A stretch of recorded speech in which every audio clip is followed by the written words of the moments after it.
بسم اللہ الحمد للہ والصلاة والسلام علی رسول اللہ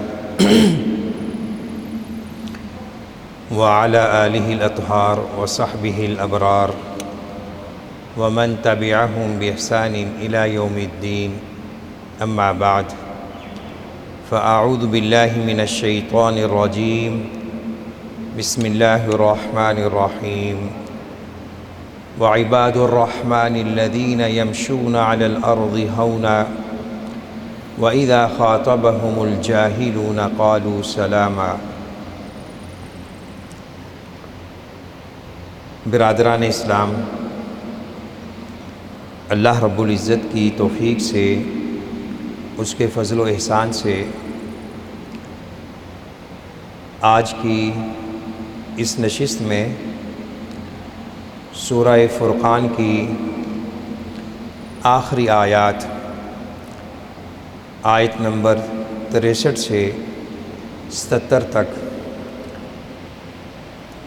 اس کی روشنی میں عباد الرحمن کی صفات کا تذکرہ ہوگا۔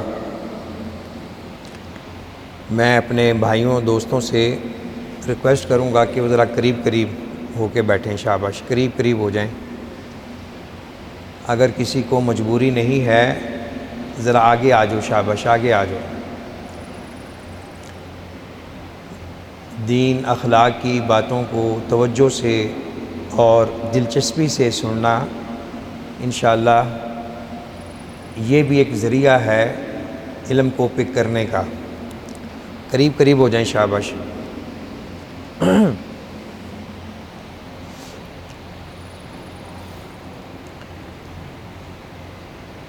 ساری مخلوق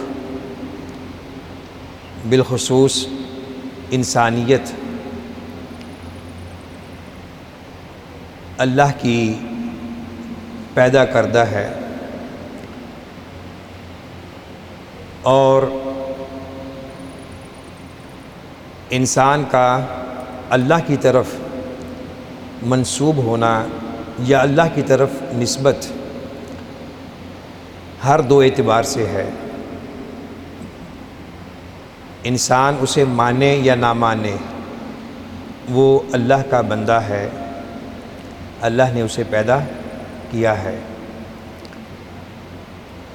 بحیثیت انسان ساری نوع انسانیت اس میں شامل ہے، اور پھر اللہ کے وہ بندے جو اللہ کے مطیع و فرما بردار ہیں، اس کے عبادت گزار ہیں، اس کی باتوں کو ماننے والے ہیں، وہ عبد الرحمن، عباد الرحمن کی کیٹیگری میں آ جاتے ہیں۔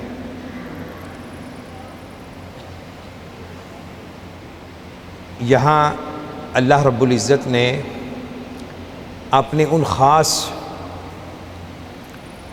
لوگوں کا ذکر فرمایا ہے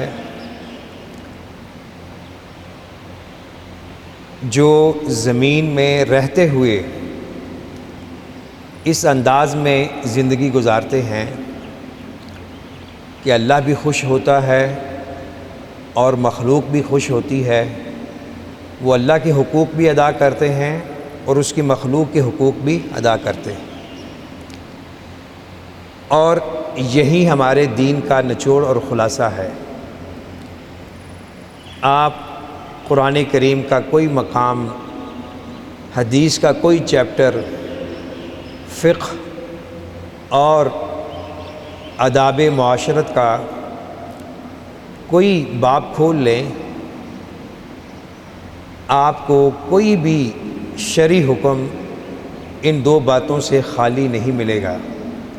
یا تو اس میں حقوق اللہ کا ذکر ہوگا یا حقوق العباد، جسے ہم معاملات بھی کہہ سکتے ہیں۔ بلکہ بسا اوقات حقوق العباد کی اہمیت بڑھ جاتی ہے۔ یہ میں دوبارہ جملہ بول رہا ہوں، بسا اوقات حقوق اللہ کے مقابلے میں حقوق العباد کی اہمیت بڑھ جاتی ہے۔ حقوق اللہ چاہے تو معاف فرما دے، چاہے تو اس پر سزا دیں۔ حقوق العباد اس وقت تک معاف نہیں ہوں گے جب تک صاحب حق معاف نہیں کر دیتا۔ اور آپ کو پتہ ہے لوگوں میں معاف کرنے کا کتنا جذبہ ہوتا ہے، بالخصوص آخرت، جب ہر انسان نفسا نفسی کے عالم میں ہوگا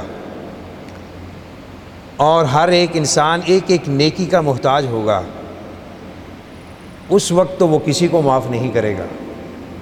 تو اس لیے عافیت اسی میں ہے کہ انسان دنیا سے جانے سے پہلے لوگوں کے حقوق ادا کر دے یا ان سے معافی کروا لے۔ دنیا کا حساب و احتساب آخرت کے حساب و احتساب سے بہت ہلکا ہے، معمولی ہے۔ یہاں درگزر معافی ہو سکتی ہے، لیکن آخرت میں یہ چیز حاصل نہیں ہو سکے گی۔ تو اب آئیے اس تمہید کے بعد ان آیات کی روشنی میں ہم نے یہ سمجھنا ہے کہ اللہ رب العزت کے مقربین بندوں کی صفات کیا ہیں۔ وَعِبَادُ الرَّحْمَنِ الَّذِينَ يَمْشُونَ عَلَى الْأَرْضِ هَوْنًا وَإِذَا خَاطَبَهُمُ الْجَاهِلُونَ قَالُوا سَلَامًا۔ اور رحمان کے بندے جب زمین پہ چلتے ہیں آہستگی سے چلتے ہیں، یعنی زمین پہ چلتے ہیں متانت سے، وقار سے، شائستگی سے، اور جب ان سے غموار قسم کے اور احمق قسم کے لوگ مخاطب ہوتے ہیں تو وہ ان کو سلام کہہ کے گزر جاتے ہیں۔ عباد الرحمن اللہ کے بندے، عباد عبد کی جمع ہے۔ اللہ ان لوگوں کو اپنی صفت رحمت کی طرف منسوب کر رہے ہیں، تو اس میں یہ اشارہ ہے کہ یہ جو صفات اور خصال بیان ہونے والی ہیں یہ اللہ کی رحمت کا نتیجہ ہے۔ جس پر اللہ کا فضل و احسان ہو، اللہ کی رحمت نچھاور ہو، تو وہی لوگ ان صفات سے متصف ہو سکتے ہیں۔ تو اللہ رب العزت کی صفت رحمت کا سوال اور واسطہ دے کر سوال کرنا چاہیے کہ اللہ ہمیں بھی ان خوش نصیب لوگوں میں شامل فرما لے۔ ساری مخلوق اللہ کی پیدا کردہ ہے، بندے سارے اللہ نے پیدا کیے ہیں، لیکن جب اللہ کہہ رہے ہیں یہ رحمان کے بندے، تو اس کا مطلب ان کا ایک سٹیٹس ہے، ایک مقام ہے۔ تو اللہ رحمان کے بندے بننے کے لیے کرائیٹیریا ہے، کچھ کوالٹیز ہیں، ان کا ہونا لازمی ہے۔ مثال کے طور پہ کسی ادارے میں کام کرنے والے سارے لوگ سربراہ کے ماتحت ہوتے ہیں، اس کی تعلیمات، ڈائریکشنز کے مطابق کام کرتے ہیں۔ اگر کسی ادارے کا سربراہ کسی میٹنگ محفل میں یہ کہہ دے کہ بھائی یہ میرا خاص بندہ ہے، یا کوئی بھی بڑا آدمی کسی بھی شعبہ زندگی سے تعلق رکھنے والا کہ یہ میرا خاص بندہ ہے، اس کا خیال کرنا ہے، تو اس بندے کا 1 کلو خون ویسے ہی بڑھ جاتا ہے۔ وہ اس کا خیال کرے نہ کرے وہ الگ بات ہے، لیکن اتنا کہنے سے اس کے تصور میں آ جاتا ہے کہ میرے پیچھے کوئی ہے، تو لوگ بھی کہتے ہیں کہ بھائی اس سے ذرا بچ کے رہنا، یہ ڈنڈی پٹی والا بندہ ہے، اپروچ والا بندہ ہے، یعنی اس کا ایک سٹیٹس بڑھ جاتا ہے۔ تو وہ اللہ جو ساری کائنات کا خالق مالک ہے، اگر وہ خود کہے کہ بھئی یہ میرے بندے ہیں، سن لو، میرے ان بندوں کو تنگ نہیں کرنا، میرے ان بندوں کی عزت کرنی ہے، ان کو رسپیکٹ دینی ہے، اور جسے اللہ عزت دے آپ اسے عزت دیں گے تو آپ کی عزت میں اضافہ ہوگا۔ جسے اللہ عزت دے آپ اسے عزت دیں تو آپ کی عزت میں بھی اضافہ ہوگا۔ اس لیے علماء، اہل علم، دیندار، اولیاء اللہ، صاحب اخلاق و کردار انسانوں کو ہمیشہ رسپیکٹ دینی چاہیے اور ان کی دعائیں لینی چاہیے۔ پہلی صفت کیا ہے؟ زمین میں چلنے کا انداز ہے، اکڑ کر نہیں چلتے۔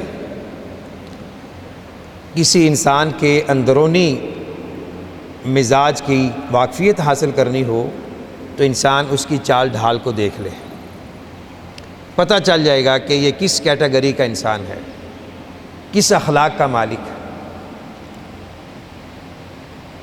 اور جو لوگ متواضع ہوتے ہیں، عاجزی انکساری کا پیکر ہوتے ہیں، وہ اپنی چال ڈھال سے ہی بتا دیتے ہیں کہ میں اس مزاج کا انسان ہوں۔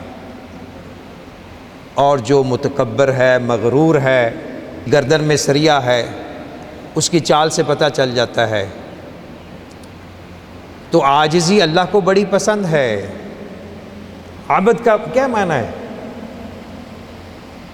اللہ کے آگے جھکا ہوا، اللہ کی عبادت کرنے والا، اللہ کا غلام۔ تو انسان زمین پہ چلے وقار کے ساتھ، نہ اتنی اکڑ کر چلے کہ لوگ اسے متکبر سمجھیں، اور نہ ہی اتنا جھک کے چلے کہ لوگ سمجھیں یہ مریض ہے، جو اس کی فطرتی چال ہے۔ حضرت لقمان نے اپنے بیٹے کو وصیت کرتے ہوئے کہا تھا وَلَا تَمْشِ فِي الْأَرْضِ مَرَحًا وَاقْصِدْ فِي مَشْيِكَ، اپنی چال ڈھال میں میانہ روی اختیار کیجئے۔ اور سورہ اسراء میں ہے وَلَا تَمْشِ فِي الْأَرْضِ مَرَحًا إِنَّكَ لَن تَخْرِقَ الْأَرْضَ وَلَن تَبْلُغَ الْجِبَالَ طُولًا۔ اے انسان، زمین پہ اکڑ کر نہ چل، تو اس اپنی اکڑ سے، تکبر سے نہ زمین کو پھاڑ سکتا ہے، نہ پہاڑ کی بلندیوں کو چھو سکتا ہے۔ ایسے ہی ہے نا، انسان مٹی سے اس کا بڑا گہرا رشتہ ہے، اور مٹی کی خاصیت میں سے ایک یہ ہے عاجزی ہے، انکساری ہے، بچھا ہوا ہونا۔ زمین پہ کتنا ظلم و فساد ہو رہا ہے، کتنا بوجھ لدا ہوا ہے زمین پہ، برداشت کر رہی ہے۔ منہا خلقناکم وفیہا نعیدکم ومنہا نخرجکم تارۃ اخری، سورہ طٰہٰ کی آیت۔ یہ زمین سے ہم نے آپ کو پیدا کیا، اسی سے تمہیں نکالا جائے گا۔ منہا خلقناکم وفیہا نعیدکم، اس میں ہم لٹائیں گے، ومنہا نخرجکم تارۃ اخری، اور جب پھر عالم حشر و نشر ہوگا زمین ہی سے اٹھائے جائیں گے۔ قبر زمین پہ بنتی ہے نا۔ تو عاجزی انکساری صاحب اخلاق انسان کا ایک خاصہ ہے، اسے اپنانا چاہیے۔ اور دوسری صفت اسی آیت میں کہ جب ان سے بیوقوف قسم کے لوگ، الجاہلون، جاہل کی جمع، یہاں جاہل عالم کے مقابلے میں نہیں بلکہ حلیم کے مقابلے میں، یعنی بردبار، تحمل مزاج انسان کے مقابلے میں۔ آپ کے مزاج، آپ کے سٹیٹس کے منافی اگر کوئی شخص بات کہہ دیتا ہے، کوئی رویہ ظاہر کر دیتا ہے، تو اس کا جواب انسان اس انداز میں دے کہ اس کی اصلاح بھی ہو اور اس سے الجھے نہیں۔ لڑائی جھگڑا، اختلاف، خلفشار، یہ کوئی مثبت رویے نہیں ہیں۔ اللہ رب العزت ان چیزوں کو ناپسند کرتے ہیں۔ تو اگر کوئی آپ سے الجھنے کی کوشش کرے تو بجائے اس کے کہ آپ بھی آستینوں کو اوپر کر لیں، بلکہ اس کو اگنور کریں، نظر انداز کرتے ہوئے گزر جائیں، تم پر سلامتی۔ دیکھیں کہ اس کے اخلاق اور اس کی نفسیات میں کتنا گہرا اثر ہوگا۔ اور یہی چیز اس آیت کریمہ میں بیان ہوئی ہے، ادفع بالتی ہی احسن فاذا الذی بینک وبینہ عداوہ کأنہ ولی حمیم وما یلقاها الا الذین صبروا وما یلقاها الا ذو حظ عظیم، کہ برائی کا بدلہ اچھائی سے دیجیے، اینٹ کا جواب پتھر سے نہیں بلکہ مسکراہٹ سے، پھولوں سے۔ لیکن اللہ نے ساتھ یہ بھی بیان کر دیا ہے کہ یہ مقام وہی لوگ حاصل کر سکتے ہیں جو عزیمت والے ہیں، صبر والے ہیں، نصیبے والے ہیں۔ عام انسان جو گالی سن کر پتھر مارتا ہے اس کے بس کی بات نہیں ہے۔ غصے کو قابو میں رکھنا، یہ رمضان اعتکاف بھی ہمیں تحمل، ٹالرنس کا سبق دیتا ہے۔ تو جو بے ادب، غیر مہذب لوگ ہیں ان سے اگر واسطہ پڑ جائے، یہ نہیں کہ ان سے قطع تعلقی کر لی جائے، ترک کلام کر لیا جائے، ان کو چھوڑ دیا جائے، میں نے تیرے سارے، لوگ کہہ دیتے ہیں کہ ساری زندگی تیرے سے نہیں بات کروں گا، یہ نہیں کہنا، نہ کرنا ہے، بلکہ شائستگی سے، وقار سے دامن بچا کے گزر جائے۔ پھر جب کبھی موقع ملے، وہ اس کا غصہ ٹھنڈا ہو، اس کو سمجھائیں کہ آپ کا یہ رویہ درست نہیں تھا۔ فوراً جواب دے دینا یہ عام مشاہدے میں بات ہے، گھر میں دو بہن بھائیوں میں ہو جاتا ہے، ایک ادارے کے دو کولیگز میں گرمی سردی ہو جاتی ہے۔ تو اس کا بہترین حال یہ ہے، اگر کوئی غصے میں آ گیا ہے اور غصہ شیطان سے ہے تو اسے ٹھنڈا کیجئے، نہ کہ اس میں بڑھاوا دیجئے۔ اگر ایک غلطی کر رہا ہے، دوسرا تو غلطی نہ کرے، وہ خاموش ہو جائے، اس کو نکالنے دیں جو اندر اس کے اندر غصہ ہے۔ جب وہ نکل جائے گا، ٹھنڈا ہو جائے گا، اسے اپنی غلطی کا احساس ہوگا۔ اور اس میں ہمارے لیے تعمیر سیرت کے حوالے سے بڑا عظیم درس ہے۔ اگلی آیت، اور اسی آیت کے ضمن میں ایک حدیث بھی سماعت فرما لیں، بڑی عظیم و شان حدیث ہے۔ اللہ رب العزت کے رسول صلی اللہ علیہ وسلم نے فرمایا، حضرت ابو امامہ اس حدیث کے راوی ہیں، انا زعیم ببیت فی ربض الجنہ لمن ترک المراء وان کان محقا وببیت فی وسط الجنہ لمن ترک الکذب وان کان مازحا وببیت فی اعلی الجنۃ لمن حسن خلقہ، رواہ الامام ابو داؤد۔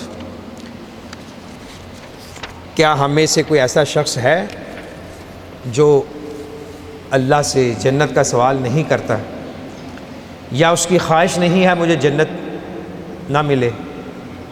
جنت کے حصول کے لیے ہر مومن کاوش کرتا ہے اور تمنا کرتا ہے اور اللہ سے دعائیں بھی کرتا ہے، اس میں کوئی حرج نہیں۔ تو اللہ کے رسول صلی اللہ علیہ وسلم اس حدیث میں جنت کی بشارت نہیں دے رہے، ضمانت دے رہے ہیں۔ ذرا الفاظ پہ غور کیجئے، میں اس شخص کو جنت میں داخلے کی ضمانت دے رہا ہوں اللہ کے حکم سے۔ کون وہ شخص ہے، کون خوش قسمت ہے؟ تین کیٹیگری کے لوگ ہیں۔ ایک وہ شخص، یعنی جنت کے جو اطراف ہیں، جو جنت کا آپ کہہ لیں کہ تیسرا درجہ ہے، اس میں اس شخص کی داخلے کی ضمانت دیتا ہوں جو جھگڑا چھوڑ دے، خواہ وہ حقدار ہو۔ لڑائی جھگڑا ہوتا ہے نا، چلو آپ کرانے جائیں، وہ کہتا ہے بھئی اس نے میرا حق مارا ہے، وہ کہتا ہے نہیں میرا اس نے حق مارا ہے، میں حق پہ ہوں، یہ غلطی پہ ہے۔ غور جو شخص سمجھتا ہے کہ بھئی میرا 100% حق بن رہا ہے، یہ زیادتی کر رہا ہے، اس وقت جو انسان لڑائی جھگڑے کو چھوڑ دے تو اللہ کے رسول صلی اللہ علیہ وسلم کی طرف سے جنت کی ضمانت ہے۔ اور اللہ کے رسول اپنی خواہشات سے نہیں بولتے، بلکہ وحی کے ذریعے ان کو جو حکم ہوتا ہے اسی کا ابلاغ کرتے ہیں۔ وما ينطق عن الهوى ان هو الا وحی یوحی۔ اور جنت کے وسط میں مکان کا ضامن ہوں اس شخص کے لیے جو جھوٹ چھوڑ دے، خواہ وہ مذاق میں کر رہا ہو۔ لوگ بڑے بڑے جھوٹ بول جاتے ہیں، لوگوں کا نقصان ہو جاتا ہے، بعد میں کہتے ہیں میں نے تو مذاق کیا تھا۔ مذاق میں بھی جھوٹ جائز نہیں۔ تیسرا، جنت کے سب سے بلند مقام پر اس شخص کی ضمانت دیتا ہوں جو اپنا اخلاق درست کر لے۔ بعض لوگ کہتے ہیں کہ ممبر و محراب سے درس اخلاقیات نہیں دیا جاتا، کیا یہ بات درست ہے؟ جس قدر کتاب و سنت میں اور ممبر و محراب کے وارثین درس اخلاق دیتے ہیں شاید ہی کہیں اور سے ملتا ہو۔ یہ حدیث ہے، 3 جملوں پر مشتمل ہے، تینوں کا تعلق حقوق العباد سے ہے، معاملات سے ہے، اخلاقیات سے ہے۔ اس سے بڑا درس اخلاق کیا ہو سکتا ہے؟ لیکن ضرورت اس بات کی ہے کہ ہم ذہن سازی کریں، کچھ حاصل کرنے کا جذبہ بیدار کریں کہ ہم نے اپنے اندر چینج لانا ہے، تبدیلی لانی ہے، اصلاح کرنی ہے۔ ہر معتکف بھائی اپنے ذہن میں ایک چارٹ بنا لے کہ میرے اندر کیا کیا خامی ہے، اور میں نے اعتکاف ختم ہونے سے پہلے کون کون سی خامیوں کو دور کرنا ہے۔ اصلاح کی شروعات ہو جائیں گی۔ اور سورہ عنکبوت کی آخری آیت بھی سامنے رہے، والذین جاہدوا فینا لنہدینہم سبلنا وان اللہ لمع المحسنین۔ جو ہمارے راہوں میں کوشش کرتے ہیں، اپنے آپ کو تبدیل کرنے کا مائنڈ بناتے ہیں، اللہ کی طرف رجوع کرتے ہیں، اللہ کے دین کو سر بلند کرنے کے لیے محنت کرتے ہیں، تو اللہ کہتے ہیں کہ ہم ان کے راستے ہموار کر دیتے ہیں۔ ضرورت ہے کہ نیت ارادہ کیا جائے کہ اللہ یہ غلطی میں کر رہا ہوں، میں نے اسے چھوڑنا ہے، میری مدد فرما۔ والذین یبیتون لربہم سجدا وقیاما، اور وہ لوگ جو اپنے رب کے لیے حالت سجود میں اور قیام میں رات گزارتے ہیں، قیام اللیل۔ اور ظاہر ہے قیام اللیل وہی کرے گا جو شخص فرائض واجبات ادا کر رہا ہے۔ تو چونکہ اللہ کے بندہ ہونے کا سٹیٹس حاصل کرنا ہے، تو اللہ نے پھر کچھ اضافی ایکسٹرا چیزوں کی ڈیمانڈ کی ہے۔ تہجد، نماز تراویح، قیام اللیل، یہ ساری عبادات اسی آیت کی تفسیر میں آتی ہے۔ کوشش کیجئے کہ رمضان کے بعد بھی اللہ کے حضور رات کے آخری پہر میں انسان 2 چند نفل ادا کر لے۔ ویسے تو مسنون جو تہجد کی نماز ہے 11 رکھتے ہیں، بعض روایات کی روشنی میں 13 بھی ہیں، اور علماء نے یہ بھی لکھا ہے کہ اگر آپ 2-4 بھی پڑھ لیں، صحت اجازت نہیں دے رہی، نیند کا غلبہ ہے، تب بھی اللہ تعالیٰ آپ کو ان خوش قسمت لوگوں میں شامل فرما لیں گے۔ اور ایک حدیث کی روشنی میں جو شخص 10 آیات کی تلاوت کرتا ہے رات کے قیام میں، وہ غافلین میں سے نہیں ہوتا۔ آپ قل هو اللہ احد پڑھ لیں، قل اعوذ برب الفلق پڑھ لیں، قل اعوذ برب الناس پڑھ لیں، کتنی آیات بن جائیں گی۔ تو اللہ رب العزت کی رضا کے لیے رات کا قیام بہت اہم ہے، اور تاریخ ہمیں یہ بتلاتی ہے کہ دنیا اسلام میں بالخصوص اہل علم کے طبقات میں جس نے بھی کوئی مقام حاصل کیا ہے، اس کی یہ ایک اہم صفت رہی ہے کہ وہ رات کو اٹھ کر اللہ سے مناجات کرتے تھے، اللہ سے دعائیں کرتے تھے، اپنے لیے، امت کے لیے، اپنے شاگردوں کے لیے، کہ اللہ انہیں ہدایت نصیب فرما دے۔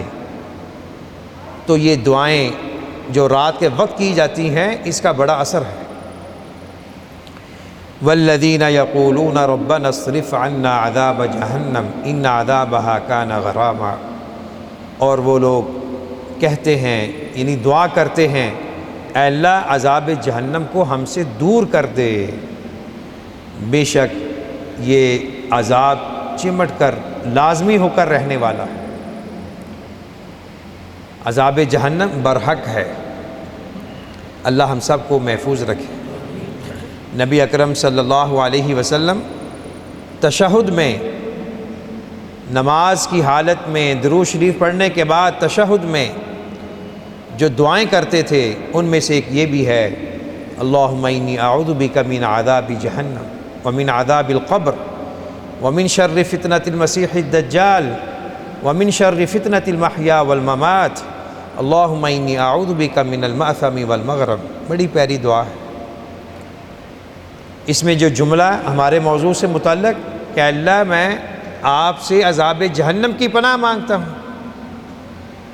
آپ تو وہ ہیں جو اہل جنت کے سردار ہیں، آپ تو وہ عظیم ذات ہیں جنہوں نے جنت کا دروازہ کھولنا ہے اور جنہوں نے حساب و کتاب کی سفارش کرنی ہے، لیکن اس کے باوجود عاجزی ہے، تواضع ہے، اللہ کے حضور بندگی ہے کہ اللہ عذاب جہنم سے محفوظ فرما۔ اس میں امت کے لیے تلقین ہے، درس ہے، اور بالخصوص صبح و شام کے جو اذکار ہیں ان میں یہ بھی ایک دعا ہے، اللہم اجرنی من النار، اللہم اجرنی من النار، اے اللہ جہنم کے عذاب سے مجھے پناہ دے، جہنم کے عذاب سے پناہ مانگتا ہوں، اللہم انی اعوذ بک من النار۔ تو یہ کثرت سے پڑھنا چاہیے۔ آپ صلی اللہ علیہ وسلم نے فرمایا کہ رمضان میں شب و روز ایک ایسی گھڑی ہے جس میں اللہ تعالیٰ اپنے بندے کی دعا قبول فرماتے ہیں، اور فرمایا کہ ہر روز اللہ تعالیٰ اپنے بندوں میں سے بہت سے لوگوں کو عذاب جہنم سے آزاد کرتے ہیں۔ اللہ ہمیں ان خوش نصیب لوگوں میں شامل فرمائے۔ والذین اذا انفقوا لم یسرفوا ولم یقتروا وکان بین ذلک قواما، اور یہ لوگ جب خرچ کرتے ہیں نہ فضول خرچی کرتے ہیں، نہ بخل سے کام لیتے ہیں، بلکہ میانہ روی سے۔ دیکھیے اسلام کی خوبیوں میں سے ایک عمدگی یہ ہے کہ یہ دین اعتدال ہے، دین وسط ہے، نہ اس میں غلو ہے، نہ جفا ہے، نہ تشدد ہے، نہ انتہائی تساہل پسندی ہے، افراط و تفرید کے درمیان۔ اور یہ رویہ دین کے ہر حکم میں ہے، عبادات میں، معاملات میں، اخلاقیات میں۔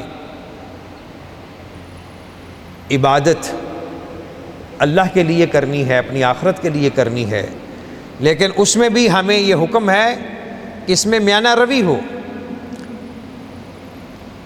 بعض صحابہ کرام ہمیشہ روزے سے رہتے تھے، اور بعض ہمیشہ قیام اللیل میں رہتے تھے، اور بعض نے یہ ارادہ کیا کہ ہم شادی نہیں کریں گے، تو آپ نے ان جذبات کو اپریشیٹ نہیں کیا، باوجود اس کے کہ بڑے پاکیزہ خیالات ہیں، بڑے پاکیزہ احساسات ہیں، لیکن آپ نے اس چیز کو ناپسند کیا اور اصلاح کی۔ فرمایا کہ یاد رکھو، انی اتقاکم للہ و انی اخشاکم للہ، میں تم میں سے سب سے زیادہ اللہ سے ڈرنے والا ہوں، لیکن میری سنت، میرا طریقہ کیا ہے؟ میں سوتا بھی ہوں، قیام بھی کرتا ہوں، روزہ بھی رکھتا ہوں، افطار بھی کرتا ہوں، میرے بیوی بچے بھی ہیں۔ اصل دین اور اخلاق یہ ہے کہ انسان کی زندگی میں بیلنس ہو، توازن ہو۔ اللہ کے رسول صلی اللہ علیہ وسلم کی سیرت کے واقعات بہت ہیں جس سے ہمیں درس اعتدال ملتا ہے۔ اگر عبادت میں غلو، تشدد مطلوب نہیں ہے بلکہ اس کی مذمت کی گئی ہے، تو پھر انسان کے جو دوسرے رویے ہیں ان میں بدرجہ اولیٰ اعتدال ہونا چاہیے۔ اب اگر انسان کہے کہ میں ساری رات قیام اللیل میں رہوں گا، ساری زندگی روزہ رکھوں گا، خیالات اچھے ہیں لیکن سنت سے ہٹے ہوئے ہیں، اس لیے وہی عمل قابل قبول ہے، وہی عمل قابل تعریف ہے جو اللہ کے رسول صلی اللہ علیہ وسلم کی سنت اور آپ کی حدیث کے مطابق ہوگا۔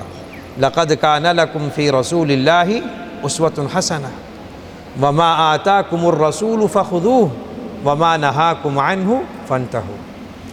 تو انسان جب خرچ کرے اس وقت بھی اعتدال کی راہ، نہ اتنا خرچ کرے کہ بیوی بچے محتاج ہو جائیں، اور نہ اپنے ہاتھوں کو اتنا باندھ لے کہ لوگ کہیں کہ یہ تو کنجوس مکھی چوس ہے۔ معتدل رویہ جو اللہ نے آپ کو دیا ہے حسب توفیق، ترتیب سے، سٹیپ بائی سٹیپ، الاول فالاول کے پیش نظر اپنے آپ سے آغاز کیجئے، بیوی بچوں سے آغاز کیجئے اور اللہ کی راہ میں دیجئے۔ انفاق کی دو بڑی قسمیں ہیں، واجبی اور نفلی۔ واجبی انفاق میں زکوٰۃ ہے، بیوی بچوں پہ خرچ ہے، والدین پہ خرچ ہے، اپنی ذاتی ضروریات کے لیے خرچ کرنا ہے، اور نفلی عام صدقات و خیرات۔ تو خرچ کرنے کی عادت ہونی چاہیے، اور اتنی عادت ہو کہ لوگ نہ کہیں کہ یہ فضول خرچ ہو گیا ہے، اور نہ ہی یہ کہیں کہ یہ بخیل ہے، اپنے مال میں سانپ بن کر بیٹھا ہوا ہے، زکوٰۃ بھی نہیں دیتا، کوئی غریب مسکین جاتا ہے اس کو جھڑک کے بھگا دیتا ہے۔ تو انسان مال میں سے خرچ کرتے ہوئے یہ تصور رکھے کہ یہ اللہ کی امانت ہے۔ انسان اپنی تمام جائیداد، مال، سیم و زر، جو بھی دنیا کی نعمت ہے اس پہ مختار کل نہیں ہے، نہ وہ مالک کل ہے، بلکہ حقیقی مالک اللہ ہے۔ تو اللہ رب العزت کی بتائی ہوئی تعلیمات کی روشنی میں کمانا ہے اور خرچ کرنا ہے۔ تو ان تعلیمات میں سے کیا ہے؟ اعتدال، میانہ روی۔ بعض لوگ پوچھتے ہیں کہ جائز کاموں میں بھی اگر ہم زائد از ضرورت خرچ کر دیں تو کیا ہے؟ اس کا جواب ہے وہ بھی اسراف کی ایک شکل ہے۔ جائز مباح کاموں میں بھی جب آپ خرچ کریں اس میں بھی اعتدال کو سامنے رکھنا ہے، اور ناجائز کاموں میں خرچ کرنا تو ویسے ہی گناہ ہے۔ تو انسان مال کو اللہ کی امانت سمجھ کر استعمال کرے، کل اس کا حساب کتاب دینا ہوگا، اور حساب و کتاب دنیا میں بھی ہوتا ہے اور آخرت میں بھی ہوگا۔ تو اس لیے انسان کو قدم قدم پہ اس عقیدے کو مضبوط رکھنا ہوگا کہ مجھے جو اللہ نے نعمتیں دی ہیں اس کا مجھے حساب و کتاب پیش کرنا ہے۔ والذین لا يدعون مع اللہ الہا آخر ولا يقتلون النفس التي حرم اللہ الا بالحق ولا يزنون ومن يفعل ذلك يلقى أثاما۔ گزشتہ آیات میں مثبت انداز کے تناظر میں چند خوبیوں کا ذکر کیا گیا، اور اکثر خوبیوں کا تعلق حقوق اللہ سے ہے۔ نماز پڑھنا کس سے؟ اللہ کا حق ہے نا، اور حقوق العباد میں سے زمین پہ آہستگی سے چلنا، اور کسی کی برائی کا جواب اچھائی سے دینا، اور خرچ کرتے ہوئے اعتدال، یہ سارے انسانی رویے ہیں، اور یہ کمالات ہیں، یہ بلند صفات ہیں، ان کو اختیار کرنا ضروری ہے۔ اب چند وہ صفات جسے ہم اخلاق ذمیمہ کہتے ہیں، برے اخلاق جو کسی بھی انسان میں نہیں ہونے چاہیے۔ والذین لا يدعون مع اللہ الہا آخر، ان میں سب سے پہلا کیا؟ وہ لوگ جو اللہ کسی اور کو معبود نہیں پکارتے، یعنی یہ نہیں کہا کہ وہ غیر اللہ کی عبادت کرتے ہیں، یعنی اللہ کو بھی پکارتے ہیں، غیر اللہ کو بھی پکارتے ہیں، اس کی نفی ہے۔ یعنی غیر اللہ کو پکارنا عباد الرحمن کی صفت ہرگز نہیں ہو سکتا، اور مقصود مفہوم یہی ہے کہ وہ اپنی عبادات میں اللہ کے ساتھ کسی کو شریک نہیں ٹھہراتے۔ شرک کیا ہے؟ کہ اللہ رب العزت کی ذات میں، اس کے اسماء و صفات میں کسی غیر اللہ کو شریک کرنا، کہ یہ بھی ان جیسی صفات کا مالک ہے جو اللہ کی صفات ہے۔ سجدہ، نماز، روزہ، زکوٰۃ، حج، یہ کس کے لیے ہیں؟ طواف، اگر ان چیزوں کو ادا کرتے ہوئے کسی غیر اللہ کی رضا کو بھی شامل کر لیا جائے تو یہ شرک ہے، اس سے اعمال برباد ہو جاتے ہیں۔ اللہ تعالی ہمیں اس سنگین جرم سے محفوظ رکھے۔ وَلَا يَقْتُلُونَ النَّفْسَ الَّتِي حَرَّمَ اللَّهُ إِلَّا بِالْحَقِّ وَلَا يَزْنُونَ، اور وہ کسی ناحق جان کو قتل نہیں کرتے۔ قتل یہ گناہ کبیرہ ہے، اور حقوق العباد سے اس کا تعلق ہے، یعنی وہ قتل نہیں کرتے جس کو اللہ نے حرام کر دیا ہے مگر حق کے ساتھ۔ یعنی کچھ صورتیں ہیں کہ جن میں قتل کرنا جائز نہیں بلکہ ضروری ہے، مثلا قصاص ہے، اور شادی شدہ زانی ہے رجم کی صورت میں، مرتد ہے، اور بھی کیٹیگریز ہیں۔ گستاخ رسول کی بھی سزا علماء نے یہی مقرر کی ہے کتاب و سنت کی روشنی میں۔ تو یہ صورتیں حق کے ساتھ ہیں، لیکن یاد رکھیں اس قتل کا اختیار فرد کے ہاتھ میں نہیں، کس کے پاس ہے؟ ریاست، عدالت، اس کے ذریعے یہ احکامات کی تنفیذ ہوگی، ان کے ذریعے حدود کا قیام ہوگا۔ اب اگر ہر کوئی شخص قانون کو اپنے ہاتھ میں لے لے تو پھر معاشرے میں انارکی پھیلے گی، فتنے شروع ہو جائیں گے۔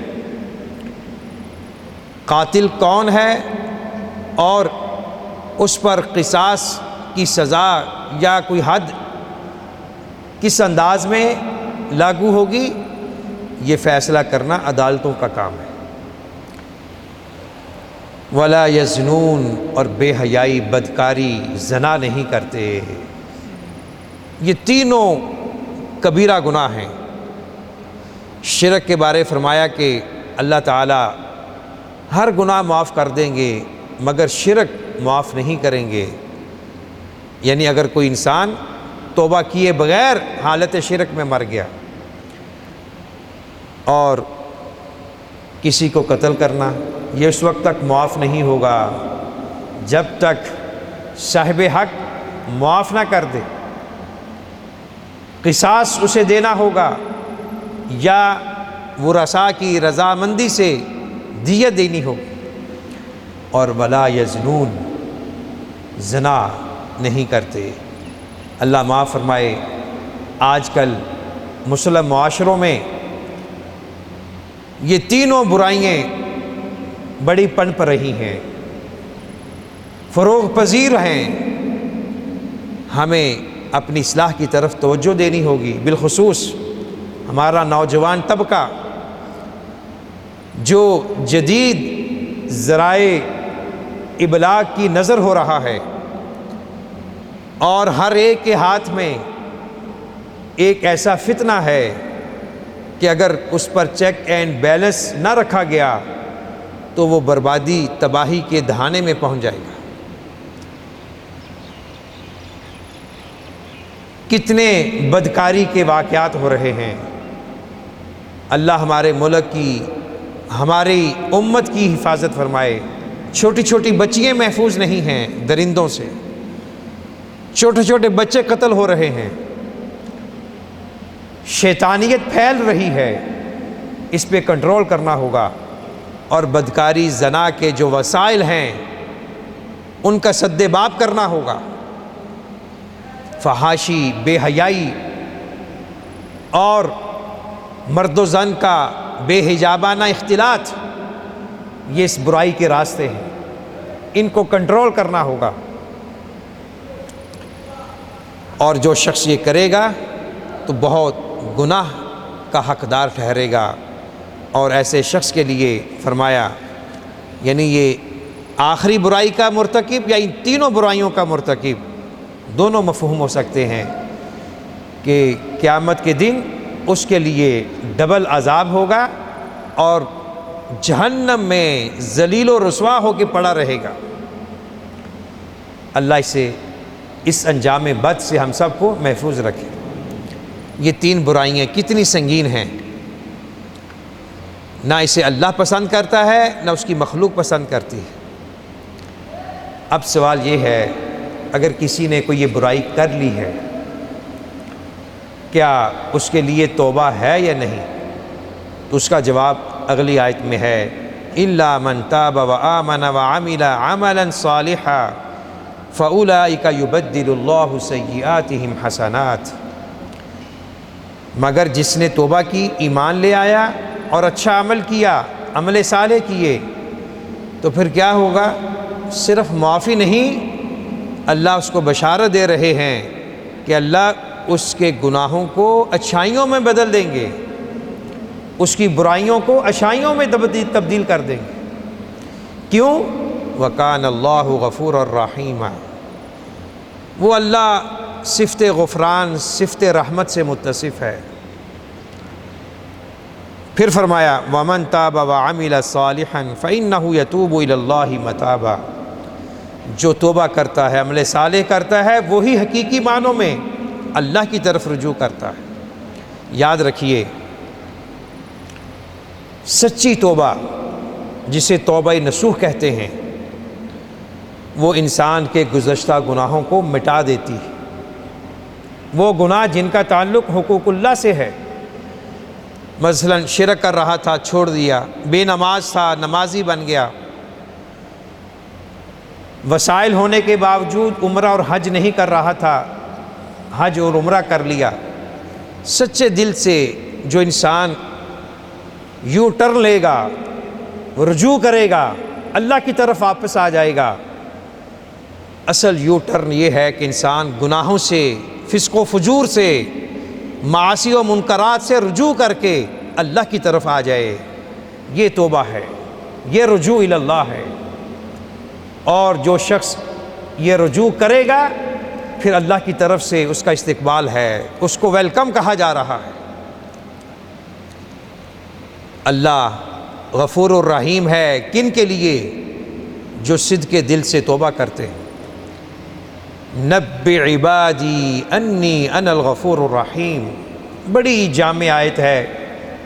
ایک عظیم محدث کا فرمان ہے کہ میں نے اول تاخر قرآن کریم پہ غور و فکر کیا، اس آیت سے بڑھ کر کوئی خوبصورت آیت مجھے نظر نہیں آئی۔ کیا ترجمہ ہے؟ میرے بندوں کو بتلا دیجئے کہ میں بہت ہی معاف کرنے والا ہوں، بہت ہی رحم کرنے والا ہوں۔ ہم سب اللہ کی رحمت، اس کی بخشش کے لیے یہاں بیٹھے ہیں۔ ہم دعا کرتے ہیں کہ اللہ ہمیں معاف فرما دے، ہم پہ رحم فرما، اور ارشاد ہوتا ہے قل یا عبادی الذین اسرفوا علی انفسہم لا تقنطوا من رحمت اللہ ان اللہ یغفر الذنوب جمیعا انہ هو الغفور الرحیم۔ یہ بھی خوبصورت انداز ہے، آپ صلی اللہ علیہ وسلم کی زبان مبارک سے اعلان کروایا جا رہا ہے۔ ببانگ دہل کہہ دیجئے اے میرے وہ بندو، یہ بھی غور کیجئے، اے میرے وہ بندو جنہوں نے اپنی جانوں پہ ظلم کیا۔ ایسا رحمان کوئی ہے؟ اللہ کے خلاف بغاوت کر رہا ہے، اس کی نافرمانی کر رہا ہے، اس کی نعمتوں سے متمتع ہو رہا ہے، لیکن باوجود اس کے وہ اللہ کی نافرمانی کر رہا ہے، اور اللہ اسے آگے کہہ رہے ہیں یہ بھی میرا بندہ ہے، لیکن اس کو خوشخبری دے دو کہ میری رحمت سے مایوس نہ ہو، میں تمہارے تمام گناہ معاف کر دوں گا۔ اللہ کی رحمت پر کوئی شخص قابض نہیں ہو سکتا، کوئی کسی کے بارے یہ فیصلہ نہیں کر سکتا کہ یہ جہنمی ہے، ہرگز نہیں۔ ہاں، قرآن و سنت میں اہل جنت کی صفات کا تذکرہ ہوا ہے، اہل جہنم کی صفات کا تذکرہ ہوا ہے، تاکہ پتہ چل جائے یہ جنت کا راستہ ہے، یہ جہنم کا راستہ ہے۔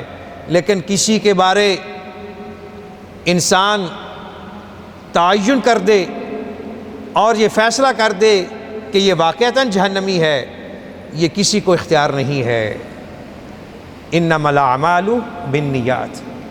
ہمیشہ یہ دعا کرنی چاہیے کہ اللہ مرنے سے پہلے پہلے مرنے کی تیاری کی توفیق عطا فرما دے، اور اللہ تعالی ہمارا خاتمہ بالایمان فرمائے، خاتمہ بالتوحید کرے،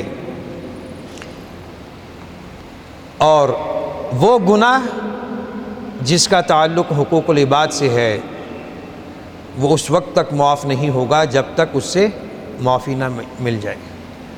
آپ صلی اللہ علیہ وسلم نے فرمایا کہ لوگوں، مرنے سے پہلے پہلے لوگوں کے حقوق ادا کر دیا کرو۔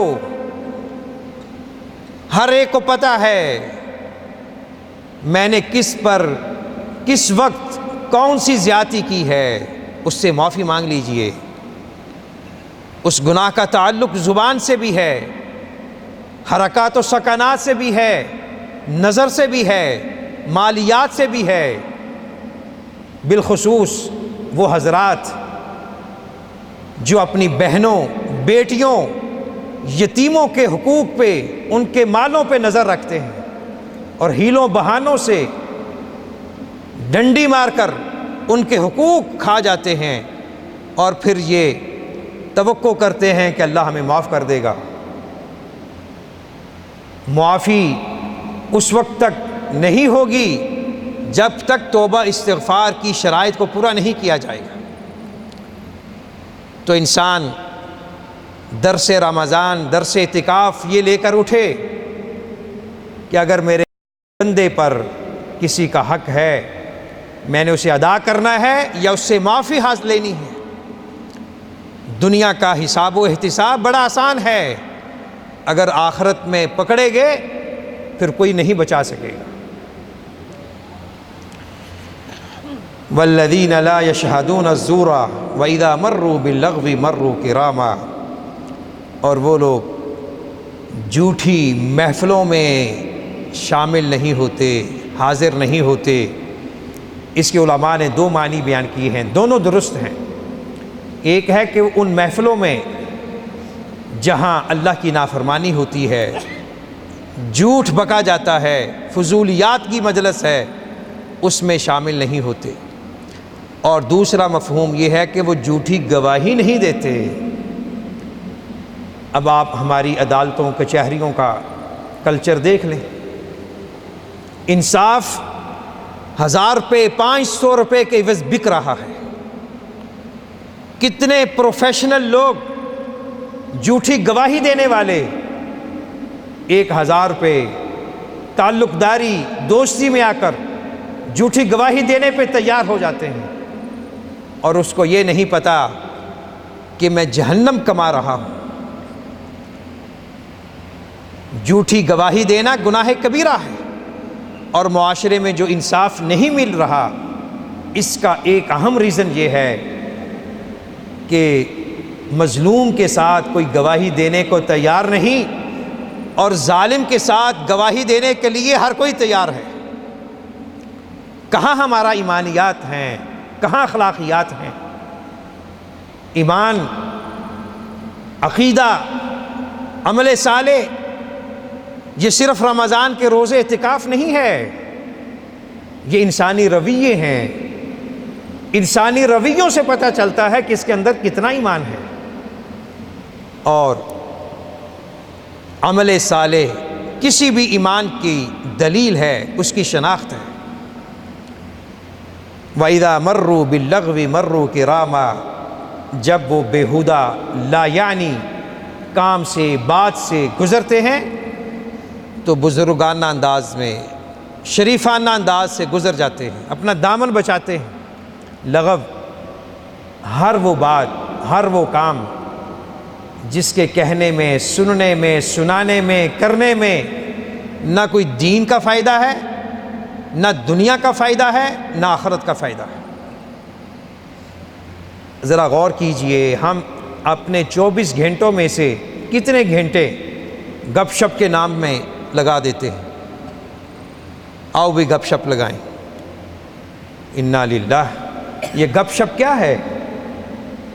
یہ وقت کا ضیاع ہے، اور وقت کو ضائع کرنا انسان کی حماقت ہے، بے وقوفی ہے۔ بندہ مومن کا ایک ایک لمحہ کروڑوں سے بھی بھاری ہے، اس ایک لمحے میں وہ بڑی نیکیاں کما سکتا ہے، بڑے اچھائی کے کام کر سکتا ہے۔ تو بیہودہ باتوں سے بچنا اور لا یعنی عبث کاموں سے احتراز کرنا، یہ عباد الرحمن کی اہم صفت ہے۔ والذین اذا ذکروا بآیات ربہم لم یخروا علیہا صما وعمیانا، اور جب ان کے رب کی آیات پڑھ کر سنائی جاتی ہیں، واعظ و نصیحت کی جاتی ہے، تو پھر گونگے بہرے ہو کر نہیں گر جاتے، بلکہ نصیحت حاصل کرتے ہیں۔ یہ نہیں کہ ادھر سے سنا ادھر سے نکال دیا۔ اس آیت میں دعوت عمل ہے کہ جو آپ سن رہے ہیں محض ذہنی تفریح کے لیے نہیں، صرف اپنی معلومات میں اضافے کے لیے نہیں، اس لیے کہ ہم نے اس پہ عمل کرنا ہے، نصیحت حاصل کرتے ہیں۔ والذین یقولون ربنا هب لنا من ازواجنا وذریاتنا قرۃ اعین واجعلنا للمتقین اماما، اور وہ لوگ دعا کرتے ہیں یہ ربنا هب لنا، میرے خیال میں ہر ایک بھائی کو یاد ہوگی، نہیں یاد تو یاد کیجئے، اولاد کو یاد کرائیے۔ اور یہ دعا شادی سے پہلے بھی کی جا سکتی ہے، شادی کے بعد تو زیادہ کرنی چاہیے، اور پھر جب اللہ اولاد دے دے پھر اور زیادہ کر دینی چاہیے۔ کیا ہے؟ اے ہمارے رب، ہمیں عطا کیجئے ہماری بیویوں سے، اگر دعا کرنے والی خاتون ہے تو معنی ہوگا ہمارے شوہروں سے، وذریاتنا قرۃ اعین، اور ہماری اولاد میں سے کیا دیجئے؟ آنکھوں کی ٹھنڈک۔ یہ بڑا فصیح و بلیغ محاورہ ہے، عربی میں بھی اردو میں بھی۔ اولاد کی طرف سے آنکھوں کی ٹھنڈک مل جائے وہ انسان بڑا سعادت مند ہے۔ اولاد آنکھوں کی ٹھنڈک کیسے بنے؟ اس پہ محنت کرنی ہوگی، توجہ دینی ہوگی۔ یہ ہمارا اصل سرمایہ ہے، جس قدر ہم اس پر اچھے انداز میں انویسٹمنٹ کریں گے اس کا رسپانس کل ملے گا انشاءاللہ۔ یہ صدقہ جاریہ کے طور پہ سامنے آئے گی یہ اولاد۔ نیک اولاد انسان کا حقیقی مستقبل ہے۔ اللہ کے رسول صلی اللہ علیہ وسلم نے فرمایا قیامت کہ جنت میں ایک انسان کا درجہ بلند ہوتا ہے، وہ کہتا ہے کہ اے اللہ یہ کس وجہ سے؟ جواب دیا جاتا ہے کہ تیری اولاد نے تیرے حق میں دعائے مغفرت کی تھی تو ہم نے تجھے یہ پروموشن دے دی ہے۔ بہت سے والدین پریشان ہیں، ہماری اولاد نافرمان ہے، بات نہیں مانتی۔ اس کا مختصر جواب یہ ہے، ایک انسان اپنے رزق کی طرف توجہ دے، اولاد کو کہیں رزق حرام تو نہیں کھلایا۔ اور دوسری بات، کیا میں اولاد کے لیے تنہائیوں میں اللہ سے دعا کرتا ہوں کہ اللہ میری اولاد کو نیک کر دے؟ جب تنہائیوں میں وقت قبولیت میں اولاد کی صالحیت کے لیے دعائیں ہوں گی تو پھر انسان کا اپنا جذبہ بھی بیدار ہوگا کہ اللہ مجھے ان کے لیے نمونہ بھی بنا دے، اس کی اپنی بھی اصلاح ہوگی۔ ان دو باتوں کو سامنے رکھیں تو انشاءاللہ یہ اولاد کی نافرمانی کی شکایت ختم ہو جائے گی۔ وَجَعَلْنَا لِلْمُتَّقِينَ إِمَامًا، اور ہمیں متقین لوگوں کا پیشوا بنائیے۔ یہ ہے لیڈرشپ کا درس، قیادت۔ عوام الناس کا لیڈر تو ہر کوئی بن سکتا ہے، لیکن متقین صالحین اللہ والوں کا، عباد الرحمن کا لیڈر کون بنے گا؟ جو تقوی میں، زہد ورع میں، للہیت میں، علم و فضل میں ان سے بڑا ہوگا۔ تو متقین کا امام بننا یہ اچھی بات ہے، نیک لوگوں کا امام بننا، ان کو گائیڈ کرنا، ان کو لیڈ کرنا۔ یہ دعا کی صورت میں اللہ نے ہماری صرف رہنمائی کی ہے۔ پھر اللہ نے ان صفات کا تذکرہ کیا، یہ 11-12 صفات بنتی ہیں۔ درس کے بعد اس مقام کی مزید سٹڈی کریں، اعتکاف کے بعد گھروں میں جا کر ترجمہ پڑھیں، تفاسیر پڑھیں۔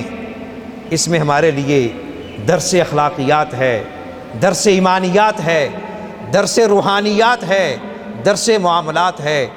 ساری جو زندگی کے شعبے ہیں یہ آیات ان کا احاطہ کرتی ہیں۔ تو اللہ نے آخر میں ان کے بارے کیا فرمایا؟ اولئک یجزون الغرفۃ بما صبروا ویلقون فیہا تحیۃ وسلاما خالدین فیہا حسنت مستقرا ومقاما۔ بڑی پیاری آیات ہیں، بہت ہی عمدہ ہیں۔ پرسوں مجھے ایک ساتھی نے کسی عربی شخص کی آواز میں ان آیات کی تلاوت سینڈ کی ہے، اور وہ اشاروں سے ان آیات کا مفہوم بھی سمجھا رہا ہے۔ تو وہ میں انشاءاللہ قاری صاحب کے موبائل پہ سینڈ کروں گا، اگر ہو سکے آپ ان سے لیں، سنیں، آپ بڑے خوش ہوں گے۔ بڑے خوبصورت انداز میں وہ ان آیات کی تلاوت کر رہا ہے۔ کیا فرمایا کہ یہ خوش قسمت لوگ، ان کو جنت بہشت کے بالا خانوں میں جگہ دی جائے گی، باوجہ جو انہوں نے صبر کیا، اور اس میں ہمیشہ رہیں گے۔ بڑی اچھی خوبصورت جگہ ہے۔ اللہ رب العزت سے دعا ہے اللہ تعالی ہمیں ان صفات کا حامل بنائے، اور اللہ رب العزت ہمیں ان قرآنی سنہری تعلیمات کا پیکر بنائے۔ اور یاد رکھیں، جب یہ احکامات، تعلیمات ہماری ترجیحات، رجحانات میں آ جائیں گی تو انشاءاللہ خیر ہی خیر ہوگی۔ گھر میں، دفتر میں، بزنس میں، معاشرے میں آپ کا پڑوسی بتائے گا کہ آپ واقعتاً اعتکاف کر کے آئے ہیں، رمضان گزار کے آئے ہیں۔ اللہ رب العزت ہمیشہ ہمارے دلوں کو ایمان اور عمل صالح کے نور سے منور فرمائے۔ وآخر دعوانا ان الحمد للہ رب العالمین۔